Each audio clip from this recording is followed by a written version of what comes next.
Okay,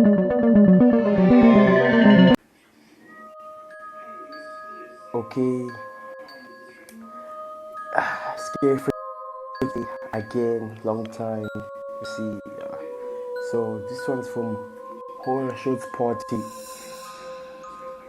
So we're gonna be reacting. Please subscribe. Please watch it.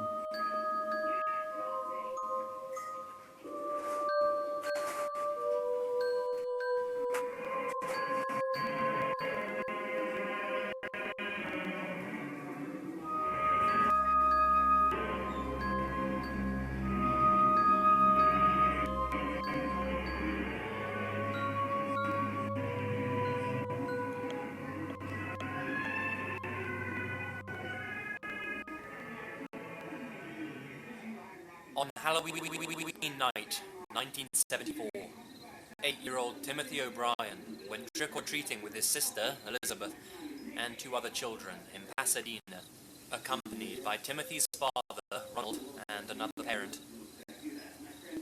The night started off innocently enough, but would go on to end in tragedy. When the group knocked on one particular door, there was seemingly no one home. Oh my gosh. And as such, they swiftly moved on. Timothy's father stayed behind for a moment to wait and see if anybody would answer the door. He quickly caught back up with the others, with 5 pixie sticks in his hand, given to him by the homeowner, who was simply taking their time to answer the door. He distributed the candy amongst the children, and later gave this to a child who was not with the group. It began to rain, and as such, they cut their trick-or-treating session short, and the children and their parents went back to their homes. Before bed, Timothy asked his parents if he could dip into his candy collection. They agreed, and young Timothy decided to start with the pixie stick. He poured some of the powdery candy into his mouth, but immediately complained that it tasted unusually bitter. Timothy quickly realized that something was wrong, and he rushed to the bathroom with severe stomach pains. Oh my gosh. Shortly after, Timothy began to convulse, and within no time at all, went limp in his father's arms. He died as he was being rushed to the hospital. After a pathology report, it was revealed that the pixie sticks had been laced with a poison, a fatal dose of potassium cyanide, to be precise. Timothy consumed enough poison to have killed 2 adults. Thankfully, none of the other children in the group had eaten their pixie sticks, though theirs also tested positive for containing lethal amounts of cyanide. The tops of the candy wrappers had been opened, filled with poison, and resealed with a stapler. After the news of Timothy's death spread, there was community uproar, with parents from the surrounding area returning their children's Halloween candy to the police, fearing that a maniac had been handing out poison treats to as many trick-or-treaters as possible, with the sole intention of killing dozens of children. And that's exactly what was believed to have happened by the police, initially, at least. The authorities began to grow suspicious of Ronald, Timothy's own father, due to his inability to even recall which house handed out the pixie sticks, despite the fact that he and the children had only visited a handful of houses across 2 streets that evening. Even more strange was the fact that none of the houses that the group had visited that evening had been handing out pixie sticks to trick-or-treaters. Eventually, the truth came to light. Ronald had poisoned the candy himself and ensured that it ended up being given to all of the children that he had taken out trick-or-treating. His motivation?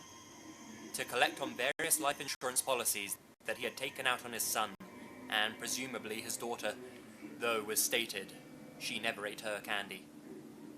He gave the other children the sweets in order to cover his tracks, and making once was indiscriminately handing out the poisoned pixie sticks. Turns out that Ronald was over $100,000 in debt, and the life insurance payouts that he was set to receive would have eased his financial woes. Throughout his entire trial, Ronald maintained his innocence, but the amount of evidence pointing towards him as the murderer was too substantial for the jury to ignore. It was revealed that Ronald had been talking to chemists about where he could purchase cyanide and how much would be needed for a lethal dosage. His friends and co-workers also testified that Ronald showed an unusual interest in the poison in the months leading up to Halloween. He was found guilty of murder and 4 counts of Oh attempted my murder gosh.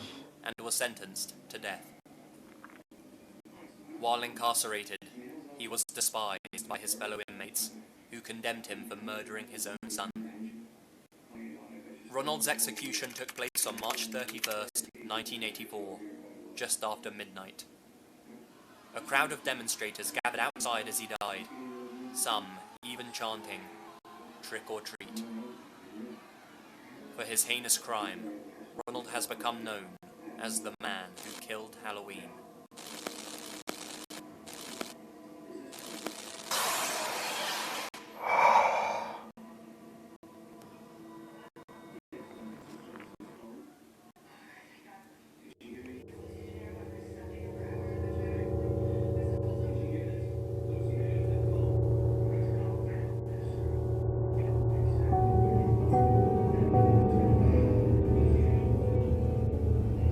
How? Why? The freak? Oh my gosh. The day was October 21st, just several days shy before Halloween. My anticipation grew higher and higher as I planned to host a Halloween party at my place. I Okay. remember setting up a Facebook event and inviting my close friends and co-workers to join the party. My friend Dave would usually be the one to host these kind of events, but unfortunately he couldn't do it this year as his parents were having renovations done at their house.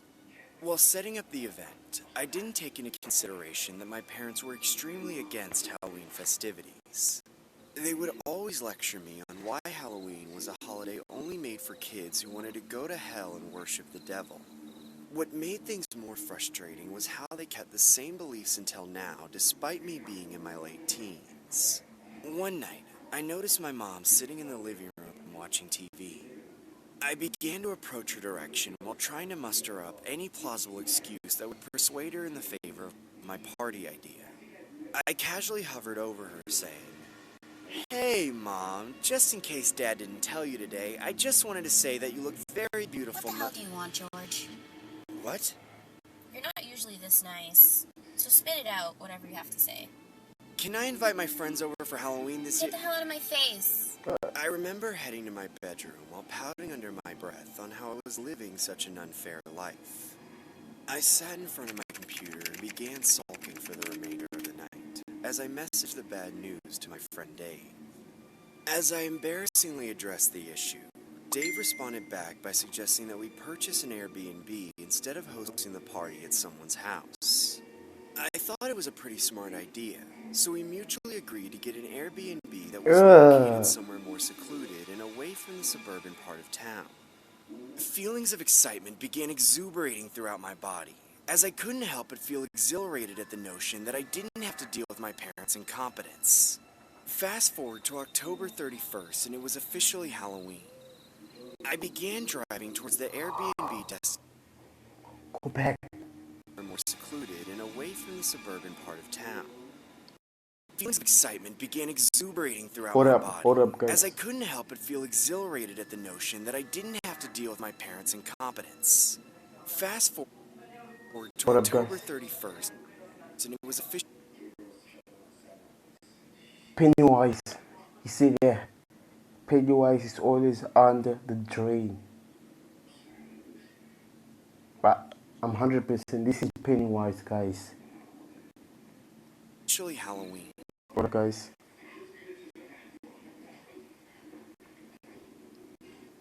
Sorry, guys, there's some mistake here, so let's continue.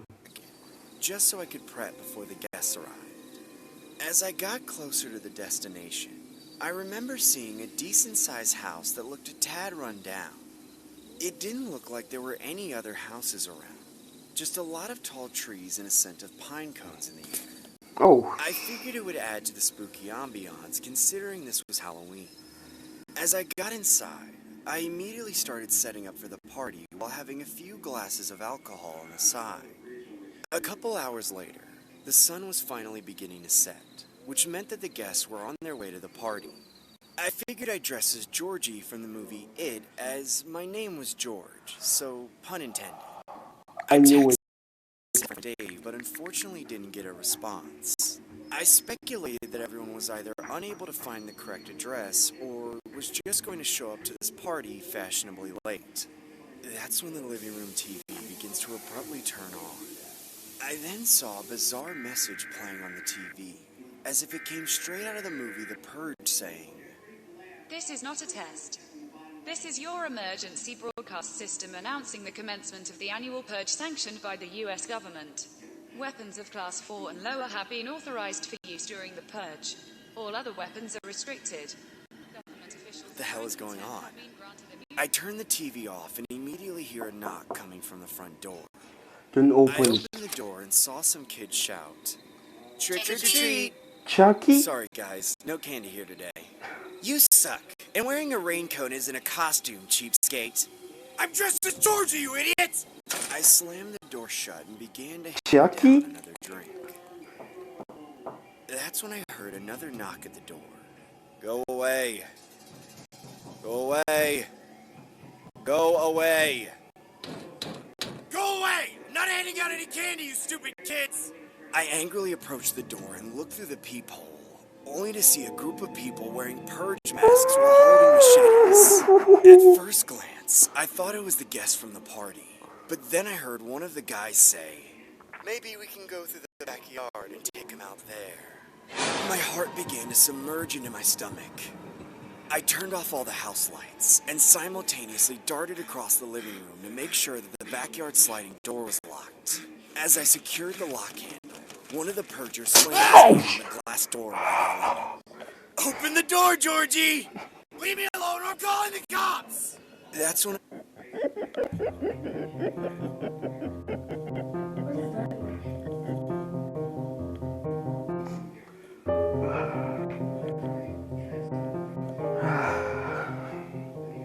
Okay, let's continue the video. I grabbed a large blade from the knife set on the kitchen counter and ran towards the bedrooms. I then saw a red balloon hovering above the I ground. knew it. I couldn't tell if I was hallucinating or not from the belligerent state that I was in. Nonetheless, I plowed through the hallway and locked myself in one of the bedrooms. As I glanced through the blinds of the bedroom window, I saw someone dressed as Pennywise dancing psychotically while staring in my direction.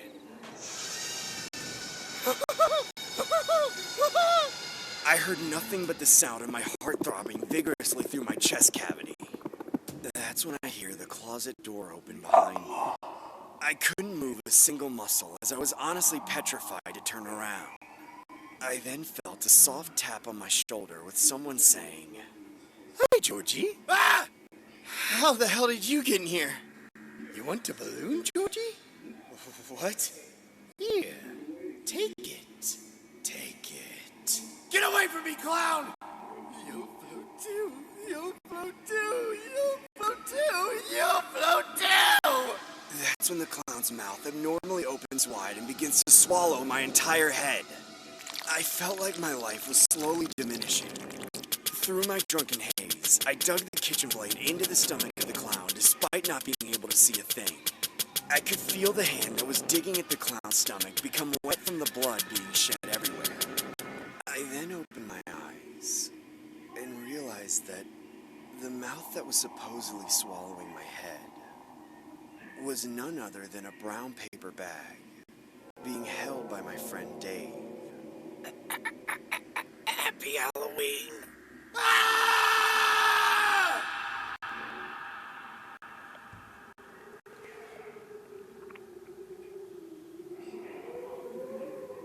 They didn't believe me.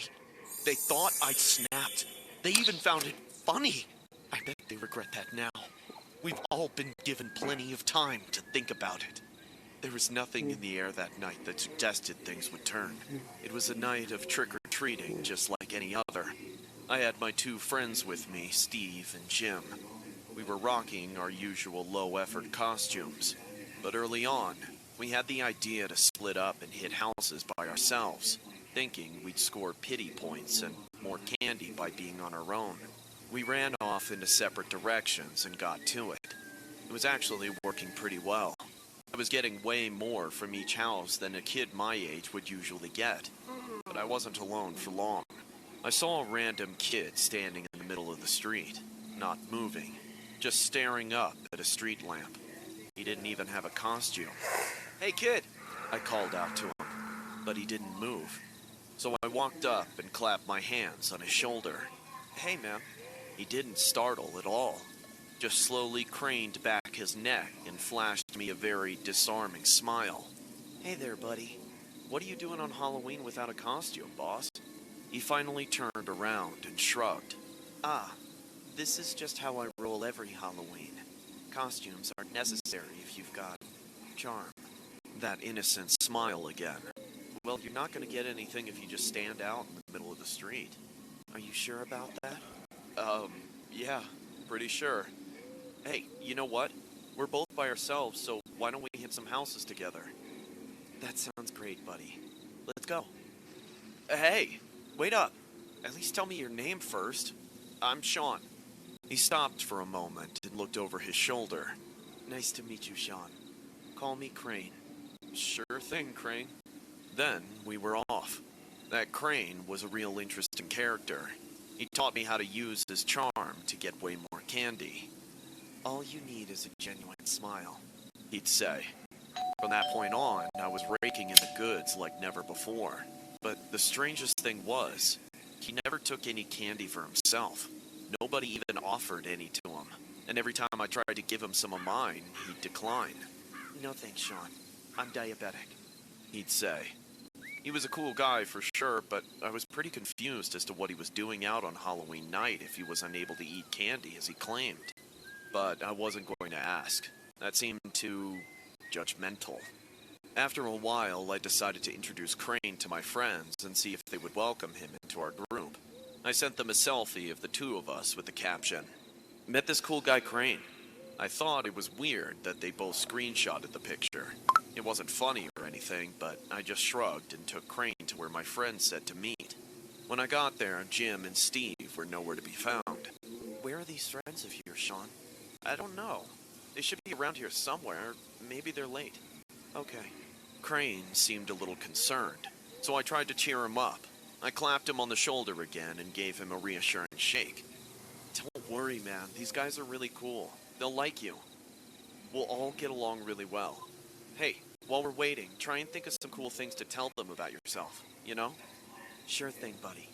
Then, Jim and Steve ran out from the bushes, bursting with laughter, waving their phones around. "What's wrong with you, Sean?" "Dude, have you gone psycho?" They didn't even notice Crane. He was starting to look upset. "What are you guys talking about? Aren't you going to introduce yourselves?" That threw them off balance with laughter. "Oh man, you really are crazy. Dude, we caught you in 4K talking to yourself. I posted it to Snap, bro." Crane was just standing there. It started to freak me out just a bit, so I went on my phone and looked at Jim's story. There I was in the middle of the street, talking loudly to nobody, my hand on the shoulder of thin air, looking like a totally insane person. What? I don't understand. Crane? When I looked up, my friends could finally see it, but it wasn't Crane anymore.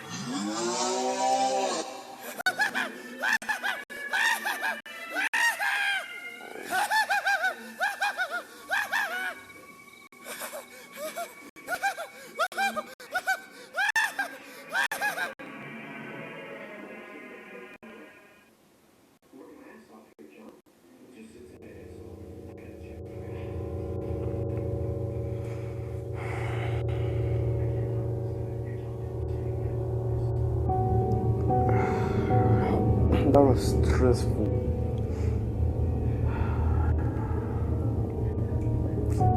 I like the video, you know what to do. Box, like button. subscribe to it, join the ninjas, and until we meet again.